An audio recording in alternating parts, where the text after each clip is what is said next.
Buenas noches, hermanas y hermanos. Es un gusto estar otra vez con ustedes a través de este medio, poder compartir otro devocional más, el Salmo 91, que hemos estado considerando en estos días.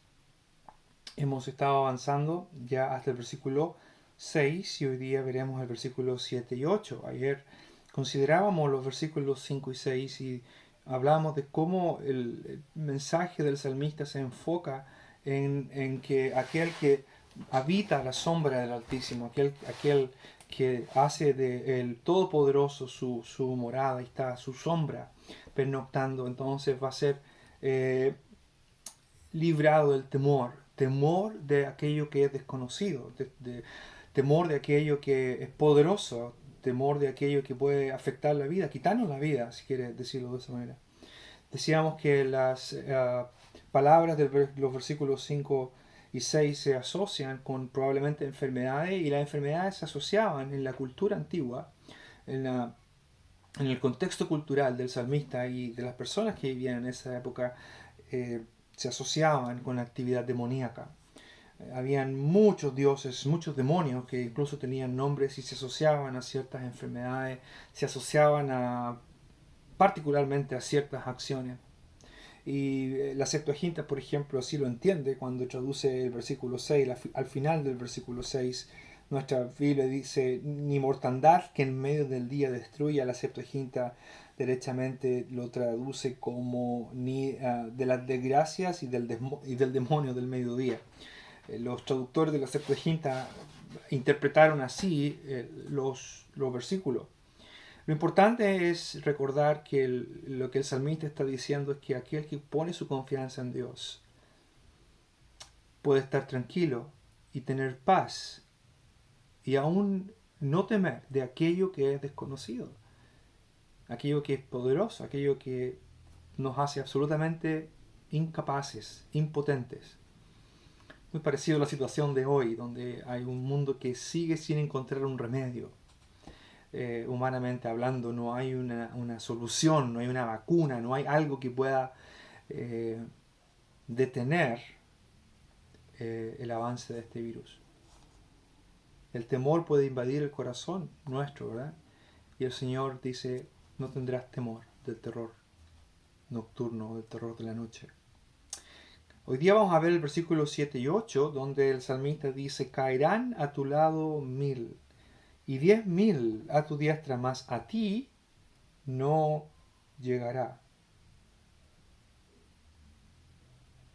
Ciertamente con tus ojos mirarás y verás la recompensa de los impíos. Aquí el salmista cambia la imagen. Hemos visto que esto es poesía. La poesía hebrea ocupa diferentes clases de figuras, imágenes, comparaciones, paralelismos, metáforas y otras figuras de la literatura para poder transmitir la idea que él quiere transmitir. Si antes, el versículo 5 y 6, el énfasis estaba en aquello que es desconocido, aquello que a lo mejor ni siquiera puede ser visto, lo que atemoriza, ahora la figura cambia y aparentemente creo que la idea aquí ahora cambia a la idea de una batalla. Caerán a tu lado 1000 y 10.000 a tu diestra, mas a ti no llegará, o más a ti no se acercará. Esa es la idea del vocablo allí. Ciertamente con tus ojos mirarás y verás la recompensa, o más bien la retribución de los impíos. Interesante el vocabulario otra vez.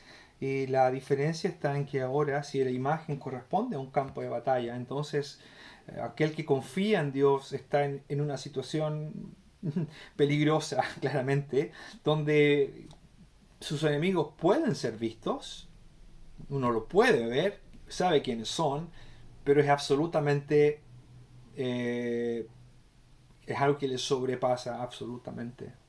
El hecho de que diga a tu lado caerán 1000 y 10.000 a tu diestra, bueno, puede ser hipérbole, ¿verdad? Lo que se ocupa en poesía, una exageración para decir que muchos otros serán los que serán afectados por estos ataques, pero tú no. De nuevo, hay que tener cuidado de no pensar que este es una especie de amuleto que me convierte en una especie de superhéroe y entonces me voy a exponer innecesariamente a una circunstancia que el Señor no me ha llamado a enfrentar. Y esto es visto en el Antiguo Testamento, ¿verdad? Cuando un rey del Antiguo Testamento vio que venían tantos hacia él, él dice, Señor, no sabemos qué hacer, pero levantamos a ti nuestros ojos, ¿verdad? Y el Señor interviene. En otra ocasión, otro rey neciamente va a enfrentar al rey de Egipto, y el rey de Egipto le dice, oye, tú no tienes nada que hacer en este asunto, ¿por qué no te mueves? Y él dice, no, yo vine y todo, y termina muriendo en una batalla que no tenía que pelear. Así que la fe en Dios no significa exponerse innecesariamente a algo que el Señor no nos ha llamado a hacer. La fe más bien se entiende como una profunda confianza en el Dios con quien nos relacionamos. Y aunque los peligros sean inmensos y aunque las probabilidades sean pocas, porque esto es numéricamente hablando, dice, caerán a tu lado 1000 y 10.000 a mi diestra, y uno podría decir, wow, qué suerte tuve, ¿verdad? Cayeron 1000, 10.000 a mi otro lado, 1000 a este lado, qué suerte que tuve. Claramente la hipérbole o la exageración quiere marcar que aquel que confía en Dios está protegido por Dios. Y si no es el plan de Dios ser afectado o fallecer o morir, nada le va a pasar. Si está donde está, porque Dios lo puso ahí, y no es el tiempo de Dios para ir a su presencia, nada va a pasar. Imposible, porque está bajo la sombra del Altísimo. Está morando bajo la sombra del Omnipotente. Obviamente, como hay que insistir en esto, no habla de una exposición innecesaria o irresponsable a algo que Dios no nos llamó a hacer. Claramente, a veces los creyentes podrán morir y serán afectados. Cuestión de ver la historia de la iglesia. ¿Cuántos miles de creyentes han muerto a través de la historia? Predicando el Evangelio, yendo a lugares o viviendo en lugares donde la iglesia es perseguida y han dado su vida por causa del Evangelio. Lo que el salmista está diciendo entonces es que la fe, la confianza en el Altísimo, en el Todopoderoso, le puede llevar a situaciones que son extremas. Le puede llevar a situaciones que son extremas y sin embargo le va a salvar, Dios le va a salvar, Dios le va a proteger. No solamente eso, en el versículo 8 dice, ciertamente con tus ojos mirarás y verás la retribución de los impíos. Hay que entender que cuando el salmista escribe, había un concepto, para el creyente del Antiguo Testamento, había un concepto que se relacionaba con la retribución. La retribución en el sentido de que aquellos que eran creyentes serían librados de peligros o situaciones como las que hemos visto acá, y que los impíos, aunque por algún momento podrían prosperar, finalmente recibirían su recompensa.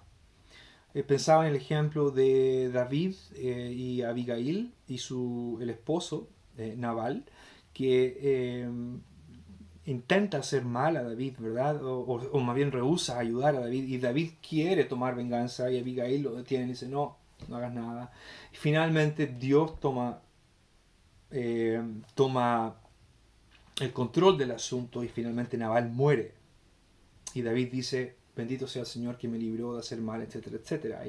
Y Nabal recibe del Señor la retribución por causa de su impiedad. Algo así es lo que se tiene en mente cuando el salmista dice, no solamente no serás afectado, no solamente a ti no llegará, sino que tú mismo serás testigo, serás observador y no víctima. Lo verás, pero no lo sufrirás. ¿Quién lo sufrirá? Bueno, aquel que no confió en Dios. Y una de las cosas que podemos ver aquí es la diferencia entre el que confía y el que no confía. El que confía en Dios está seguro en Dios, tiene paz, está seguro en Él. Y aunque enfrente la muerte, y aunque enfrente la enfermedad, el creyente sabe que su destino final es estar con el Señor. Así que al fin y al cabo el creyente sí será librado del máximo mal. Aquel que pone su fe en el Altísimo será, aunque sufra una muerte aquí, aunque sufra una enfermedad acá, será librado de del máximo daño que un ser humano podría sufrir, que es estar lejos y separado de la presencia de Dios para siempre. Hay una diferencia entre los impíos y entre los que confían en Dios. Los que confían en Dios están protegidos, le pertenecen. El Señor Jesús lo dijo: mis ovejas están en mi mano, nadie las puede arrebatar, ni de mi mano ni de la mano de mi Padre. Pero los impíos no tienen en quién confiar. Confían en sus propios recursos, confían en su propia fuerza, pero su destino es un destino triste. Así que, hermanos, ánimo. Sea cual sea las circunstancias, el Señor nos protege, nos cuida. Y si Él tiene otro plan para nosotros, ese plan es lo mejor. Pero no se desanimen y ni se asusten, no nos asustemos, ni entremos en una ansiosa inquietud, porque tenemos un Dios que nos cuida. Estamos a la sombra del Altísimo. Un fuerte abrazo para todos y Dios mediante, mañana seguiremos con este salmo.